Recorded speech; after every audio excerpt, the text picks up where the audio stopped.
Eccola qua la finale con Brigitta Boifava che ha notato 1:15.28, miglior tempo delle qualificazioni della mattina.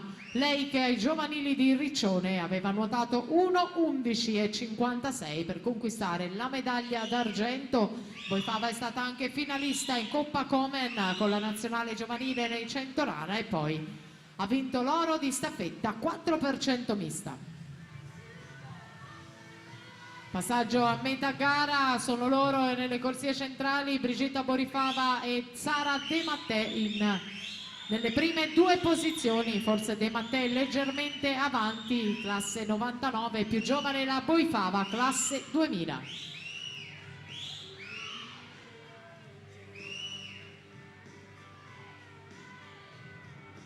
Primato della manifestazione